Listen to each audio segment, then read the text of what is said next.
Go inside the Crimson Tide with your hosts Rodney Orr and Gary Harris, keeping you informed on everything Alabama. And now, Tider Insider TV. It's just a great opportunity to be here. It's a blessing as well, and I got no sleep at all last night. You know, I couldn't sleep because if I slept, I would have never woke up to come to this thing. So. Well, Tua, let me assure you, you're not the only one that didn't get any sleep. I think the two of us are included in that group. But it was a late night, into the morning. But, Rodney, it was worth every minute of the staying up late as Alabama and Georgia went into overtime before the Crimson Tide, led by the young man you just saw, true freshman quarterback Tua Tagovailoa, outlasted the Bulldogs 26-23 in overtime for Nick Saban's 5th national championship in just the last 9 years. 6 overall now. We'll address his legacy later. Good evening, everybody. Welcome into Tider Insider TV, presented each and every week by Buffalo Rock. Alongside Rodney Orr, I am Gary Harris. Tonight, Ice Cold Pepsi. You know, I go back and forth, Rodney, as you know, between the diet and the regular. I love them both. But because of the lateness of the night into the morning and driving back from Atlanta, I had to get the caffeine and the sugar combo tonight. I almost killed it. I just almost went for the whole thing. I tell you what a night, and it was something, Ronnie, that Alabama fans will remember forever. The game, the moments. TITV's Brandon Cameraman recaps an incredible night that capped off an incredible season. There were a lot of reasons to lose hope in last night's national championship game. The offense was struggling, the team was down 2 scores, and another injury. This to starting left tackle Jonah Williams. But this team has overcome those challenges all season. Adversity is nothing new, and the players say overcoming adversity all season is what helped them come out on top in the national championship. We've learned how to adjust and how to keep fighting. You know, that's what this team was built on. That's what this whole program is built on. But this team, this specific team, you know, they learn how to fight, and we learn how to fight, and, you know, that's what we did tonight. We prepare for it, you know, early back in the spring. You know, we tell everyone, whoever comes in, you know, especially in the summer, it's a long season. Anything can happen. You know, we have to be together as a team. We battled through so much this year, man. Injuries, man. I'm just so proud of the resiliency of this team, man. We work so hard. I'm just thankful for everybody here, man. And I'm just glad that this team got what it deserved, man. They deserve this. We work for this, man. I'm just so thankful for it. When everybody thought that, you know, we was going to lose this game, and I felt like we all band together. And, you know, this is one of those teams that I remember for the rest of my life, man. We were so close, and we fought through so much adversity, man. For us to come out on top the way we did, man, it just shows you what type of caliber team we had. And all the injuries and all the great guys that went out, you know, we had to send them out on top. You know, some guys couldn't play their last game of their senior year of college, you know, and it's just a blessing, you know, to be able to play for those guys and put those guys on my back and, you know, make plays for this team and everybody step up and do their job. Last year, Alabama came up a few seconds short of perfection, losing to Clemson in the final moments of the national championship. Well, this season was anything but perfect. But maybe those imperfections make this championship just a little bit sweeter. For Tider Insider TV, I'm Brandon Cameraman. Great piece, Brandon. Just real quick, Rodney, we're going to get into much more discussion. You've covered a lot of these national championships, some before we were able to cover them, but the majority of the ones that Alabama have won, I'm not going to say they've won them all convincingly, but is this the most dramatic? Of course, lost one last year, almost similar, but is this the most dramatic national championship game win ever for Alabama, in your opinion? Yeah, I think the Clemson game was obviously very close a couple of years ago, but winning this on the last play of the game in overtime, I mean, you really can't top that, Gary. You really can't. And this morning, Coach Saban was joined by the MVPs of the game, Tua Tagovailoa and Deron Payne. He expanded on his comments from last night when he said this was the happiest he's ever been in his life. When you come back and win in a game like we did, if you're a competitor and you respect people who are great competitors, you have a tremendous amount of respect and admiration for the people out there who did it. And I think that's probably why I was so pleased with the effort and the comeback, because I'm sure that at halftime, there were very few people who really thought that we had any chance at all to win.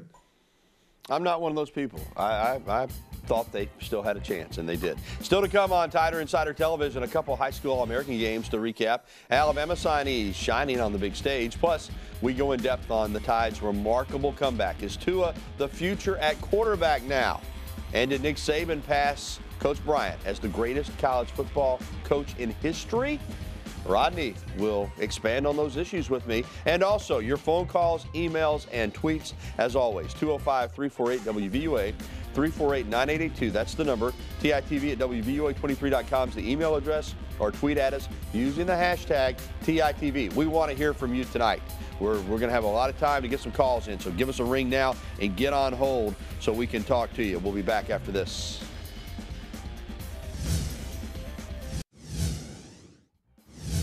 It didn't surprise me. I took my two nephews and my son to the Alabama camp this summer. I stayed back and I ran routes with Judy, Ridley, a bunch of the guys. Tua threw to us. I've never seen anything like it. When I saw him after running routes with him, I knew he was a real deal.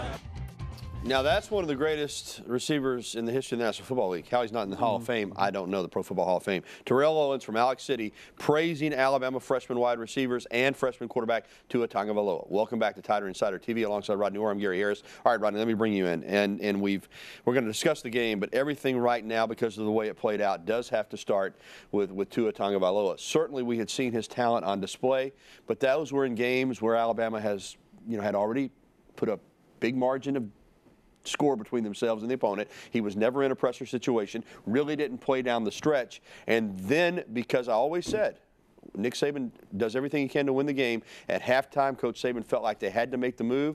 Jalen just was not being productive. You bring him into that situation, and what he did, I'm going to say it. To me, it was pretty amazing. You know what? I think it's the single greatest individual performance I've seen by an Alabama football player, and I've been watching it for 50 years. I mean, and the reason I say that, you're talking about a quarterback who's played one half since the Tennessee game. He has very little experience. You mentioned it, not really a meaningful snap. He comes off the bench in the biggest game, the biggest stage of the year. In the second half, you're trailing 13-0. Obviously, he's playing against one of the top 2 or 3 defenses in the country. And this guy throws 3 touchdown passes in the second half. I mean, this is an incredible performance. I mean, and to be honest with you, I really felt, and I said this here on Tider Insider very early in the season, I felt like Tua Tagovailoa was the most gifted quarterback potentially I've ever seen here at Alabama. You said that. And I truly believe that. I think he showed that. And the guy's just off the charts. Yeah, his ability to play the next play. That's what Coach Saban always preaches, and he just naturally does that. There would have been a lot of quarterbacks, despite their success, had they taken a 16-yard sack on first down in overtime, down by 3, they might have panicked. Well, especially a young kid. Yeah, in that situation, I mean, even you're talking about 4th and 5th-year seniors would panic in that situation sometimes, but his composure, I mean, it's just unbelievable, Gary, the things that he can do. All right, let me say something about Jalen, because there's so much discussion outside the football team, but we've seen Tua support Jalen all year, and we saw Jalen support him last night. I mean, I don't know what's going to happen in the future. You don't. None of us do with these 2 quarterbacks. But there are no issues in that team as far as those 2 young men are concerned. I think because Nick Saban really handled it well. I mean, a lot of people thought, well, maybe they should have made a quarterback change earlier. And I never really thought that necessarily that should happen. But I think Nick Saban certainly allowed Jalen Hurts. Gary, he did not, pull the guy when there were a lot of people that maybe said, he should be taken. He hung with him. He gave him every opportunity. And Jalen did some good things. He's just struggled against some of the better defenses that they played. And obviously, we saw Tua has the ability throwing the football to make a difference. Now, Nick Saban, this is 5 and 9 years at Alabama. It's 6 overall, and I think 22 total years as a head coach. His legacy. And and even this morning, Rodney, I was in the press conference the night after the national championship, and he paid great respect to Coach Bryant. And I really don't think he's obsessed with how many championships he wins in his legacy. I really do think to him it's all about the players. Satisfaction for them. Nonetheless, we've got to discuss it. Is he the greatest of all time? You know what, Gary, I'll be honest with you. I mean, you look at two coaches, Bear Bryant, obviously considered the greatest, and now Nick Saban. I mean, really, how do you distinguish the 2? Did we put numbers on it? I really don't put numbers on it. I think that both of those guys are as good as it gets, and why can't we just accept it that way? And, I mean, Nick Saban right now, that's the present. And, I mean, this guy, I mean, what else can you say? And we got to get to the All-American game, but real quickly, a word on the defense, too, because in the second half, especially in the fourth quarter, after Georgia had run up and down the field, converting every third mile in the first half, they really locked them down. Yeah, the defense did an outstanding job, Gary. Again, I think that how about this? Jake Fromm, the game he had for Georgia, and now it's completely overshadowed by what Tua did. Yeah. So, yeah, I thought the defense did a fantastic job. A lot of guys really came up big against Clemson and, again, here against Georgia. Incredible game, and a national championship again for Alabama. Well, Rodney, one reason Alabama wins these titles is Nick Saban recruits again and again and again. And the future continues to look bright for the Crimson Tide. We saw some potential or future Tiders in the Under Armour All-American game and the U.S. Army All-American game this past week. 5-star defensive lineman Iyabi Anoma from Baltimore was the top defensive performer at the Under Armour game. Ronnie, he's a terror. His speed, his gifts, and he's going to get bigger and stronger. And we're talking about Tua might be the most gifted quarterback you've ever seen. This guy may have potential to be the most gifted pass rusher we've ever seen. Gary, I've said watch this. From the beginning of the year that I thought he was the best pure pass rusher in the country. He had 24 sacks this year. He's from Baltimore St. Francis Academy up in Maryland, and he's just a relentless pass rusher. He's only played football 2 years. Can you imagine how good he's going to be? Xavier Williams caught a touchdown pass in this game. Jalen Armour-Davis had an interception in the Army game. Again, and there's more work to be done in recruiting. May not be the #1 class this year, but I got a feeling it's going to be in the top 3 or 4 before it's all said and done. And you know what? I really believe this. This game last night was really something that Alabama needed. You'd say, well, they've had all this success. They really needed a shot in the arm. And I think that game last night certainly will help them. You think? Yeah. Well, still to come, some scenes from Tuscaloosa Strip last night after the exhilarating comeback by the Crimson Tide. Plus, next, your phone calls. Get in to talk to us. I mean, I know you've still just got to be dying to get in here and get your opinion out on what happened in that game last night. Did you give up? Did you count out Alabama at halftime? Were you one of those that Nick Saban said didn't think the Tide had a chance to come back, or did you hang in there the whole way? Do you want to discuss the quarterbacks? Whatever's on your mind, call us next. Email us or tweet at us. We're back after this.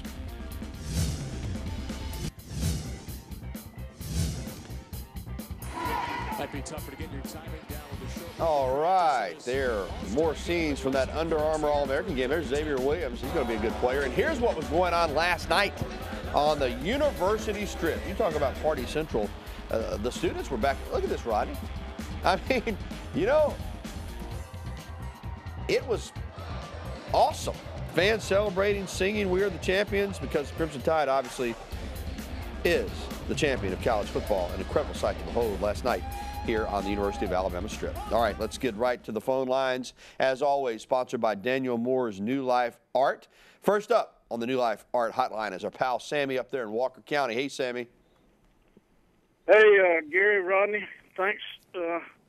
First of all, thanks for the great coverage down there, Gary, you and your staff. Well, you're welcome. Super job, and Thank appreciate you and Rodney all through the year, the great support and coverage. And we're on top of the world, too, up here in Walker County. But I just wanted to say out of Nick Saban's 6 national championships, 5 at Alabama, 1 at LSU, throw that one in there, too. He's always done it with a pro-style quarterback. The running, throw, Jalen got us there, but to win it all, we've always had the pro. You got to throw the ball. We've always went to that aspect of it. Yeah, you know, there's no doubt last night. I mean, I think that's why he pulled the trigger. I've always said, Ronnie, you know, I've been consistent on this. I think he does whatever he thinks he needs to do to try to win the game. Yeah. Last night they needed Tua. But let me say this, Sammy. He does throw it well. But as Coach Saban said this morning, don't sleep on his legs. In fact, I thought the biggest play in the game, none of those other plays might not have happened without that 3rd and 7 scramble when he took 3 or 4 licks, including one from Roquan Smith, reversed his field and kept that drive going. Because remember, his first series was a 3-and-out. Yeah. So as good as he throws it, he can run it too, and he's physical. He made some other good runs. He had a 3rd and 3 run later in the game where he actually just lowered his head and kind of took on some defenders. So he's quick. He's really quick. I think people underestimate that quickness. And I think that's the neat thing about him going forward as a quarterback. Yes, he throws it well, but I think it's also a great advantage when you have a quarterback that can run. And with the way he throws, that could be a dangerous combination. All right, let's go to Talladega and talk with our pal Tommy. Tommy, how are you? Pretty good. How y'all doing? Very well. First thing I was wanting to ask, how is the guy who dropped down on the sideline. Freshman Kyrie McDonald. Rodney, have you heard anything? You know, all I've heard, Gary, is that he's okay. And that's the main thing. I think that obviously he collapsed on the sideline. Most people saw that and during the game, but last word is he's okay. Good, so that's good. Good Yeah, nothing came up about it this morning, too, so we think he's good to go. And I saw the second part of Tommy's question was about the place kicking. You know, we try to be honest on this show, and I really admire the job that Papanastos did coming in here from Ole Miss, winning the job this year. He was very solid for the most part on those shorter kicks, but he didn't have a lot of range. And last night, you know, you've got a 36-yarder from the middle of the field. Alabama won the game, so it's all good. But that's the kind of kick that Alabama should have a place kicker that can consistently make those type of kicks. And that is an area where they, for whatever reason, have seemed to have had issues in the past and may have some going forward. You know, what about the place kicking? Well, you know, Joseph Belovas is a guy that they signed last year. He's coming in, and well, he's been in actually. And so, you know, certainly he was a highly recruited player, has a really strong leg. But, you know, again, Gary, it's the consistency, the accuracy with the kicks and all of those things. And you know what? If you're a kicker somewhere and you're watching Alabama. That's what I was saying last night. You think you'd be lined up to get in here. If you're one of the best kickers, and you can play for one of the best programs, I'd be like, hey, look at me. I just kicked a 75-yarder off a tee, you know, sign me up. But they won the game. But, boy, I tell you what, the place kicking situation was scary last night. All right, don't go anywhere. We'll recap a rough week for Alabama men's basketball. Plus, more of your phone calls. Lines are open right now, 205-348-9882. You can email us, or you can also tweet at us using the hashtag TITV. We'll be right back with more Tider Insider Television right after this.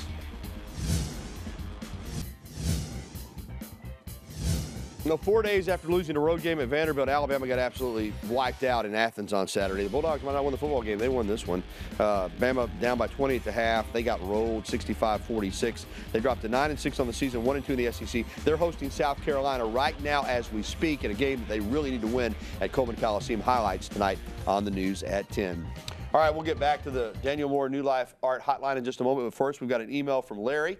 Larry wants to know, Rodney, in regards to, again, the field goal kicking, when we take field goal kicking seriously. Well, Larry, I promise you, he takes it very seriously.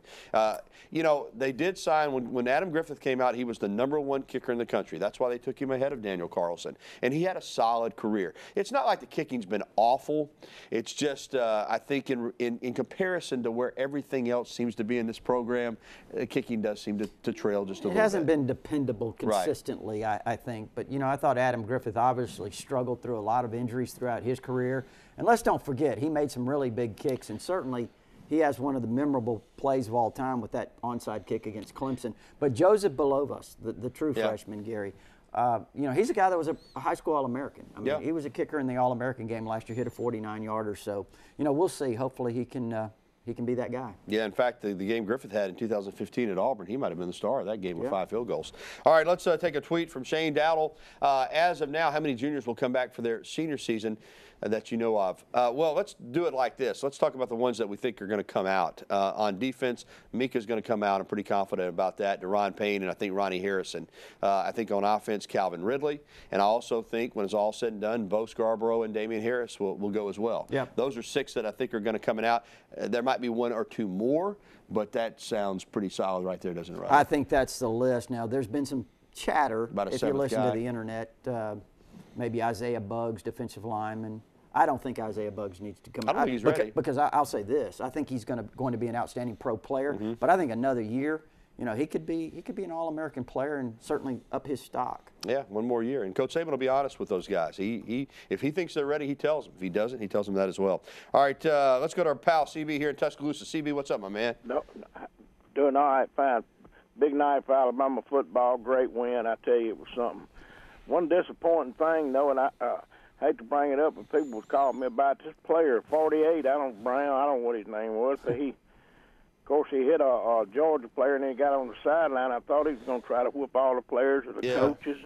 And the referees, I don't know why they didn't throw him out. All right, our CB. coaches put him back in. Well, let me say this. Mekhi Brown lost his cool. There's no doubt about it. He got a bad 15-yard penalty. Coach Saban got him when he got on the sideline. Now, everybody keeps saying, why did Saban? Well, Saban probably didn't know what was going on, to be quite honest with you. He's coaching the football game, you know. This was happening off to his left or wherever it was. I'm not saying somebody didn't come over and say there was a disturbance, but I don't know if he knew the severity of it. You're right. He acted inappropriately. But I'm going to say this in his defense. If you want to say that I'm being soft, then go ahead and say it. It's an emotional game. Tempers flare. It's easy to say, well, why did you put him back in the game? But again, in the heat of battle, I don't know how much Coach Saban even knew happened. I'm sure he will be visited with by Coach Saban about his behavior. Yeah, I agree with you, Gary. I'm not really sure how much Nick Saban knew about the incident as it happened, and really kind of seemed this morning that he wasn't completely filled in, at the press conference. But I'll say this, I'll reiterate what Gary said. It's certainly an emotional game. We saw a couple of years ago in the opener against USC when Ronnie Harrison had that incident on the sideline. Coach Saban had to come over and settle him down. Like you said, sometimes it's an emotional thing. I know players overreact. Some things happen. Maybe he crossed the line. But it happens. But I guarantee you, CB, he'll be talked to about it, and he'll be told the expectations of being a player at Alabama, and if he gets out of line again, I'm sure there'll be more severe discipline down the road. All right, let's go to Hill County and talk with Edward. Edward, how are you? I'm doing all right, man. How are you doing tonight? Outstanding, Edward. Man, I'm just so emotional about the ball game, like we were saying last night.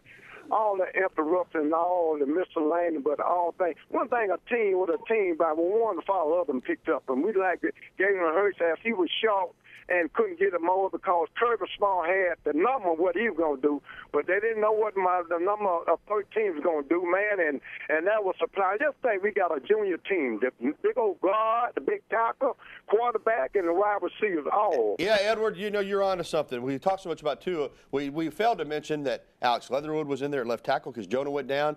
Najee Harris was in there at running back, making all the critical carries at the end of the game. All three of those freshman wide receivers. It isn't just Tua. There's some outstanding young players. We got to get to break, but there's a great young talent on this team. Oh, it was incredible. I mean, incredible. When I saw Jonah Williams go out, I thought, well, maybe it's just not going to be Alabama's night. What Leatherwood did was incredible. He looks the part. We'll be back to wrap it up after this. Thanks for the calls.